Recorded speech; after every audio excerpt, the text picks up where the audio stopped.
உங்களுக்கு தெரிய வேண்டிய அவசியம் இல்லை. ரீசெண்டாக ஒரு சேனலுக்கு ஒரு அம்மா கிட்ட பேட்டி கேட்குறாங்க.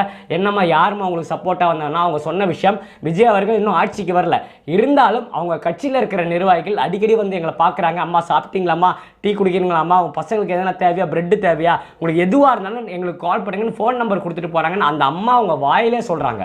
ஆட்சிக்கே வரல விஜய். இன்னமும் அவரு கூட இருக்கிற தொண்டருங்க அவங்க வந்து என்னைக்கு நாங்க வந்து 1ஆம் தேதி உட்காந்து அன்னையில இருந்து இதை முட்டம் இன்னமும் எங்களுக்கு ஆதரவு தெரிவிக்கிறாங்க. அவங்க நைட்டு 10, 2 மணி 3 மணி கூட எங்களுக்கு ஆதரவு தெரிவிக்கிறாங்க. அம்மா சாப்பிட்டீங்களா, நீங்க என்ன பண்றீங்க, நீங்க ஏமா இங்க இருக்கிறீங்க, என்ன எங்களுக்கு அவ்வளவு ஒரு ஆதரிக்கிறாங்க. ஸோ அந்த அளவுக்கு கிரவுண்டில் இறங்கி நம்ம ஒர்க் பண்ணிட்டு இருக்கோம். நம்மளோட தேர்தல் பிரிவோட பொதுச் செயலாளரான ஆதவ அர்ஜுனா சார், துணை பொதுச் செயலாளரான சிடி நிர்மல்குமார் அண்ணன், இவங்க எல்லாருமே பார்த்தீங்கன்னா நேரடியாக போய் அவங்க கிட்ட பேசிட்டு வந்தாங்க. இதுக்கப்புறமாவும் நிறைய கேள்விகள். ஏன் கழக தோழர்கள் மட்டும் போகிறாங்க, ஏன் உங்கள் தலைவர் வரமாட்டாரா, விஜய் அவர்கள் ஏன் வரல, இந்த போராட்டத்தில் அவர் வந்து உட்கார்ந்து எப்படி இருக்கும், ஸோ ஏன்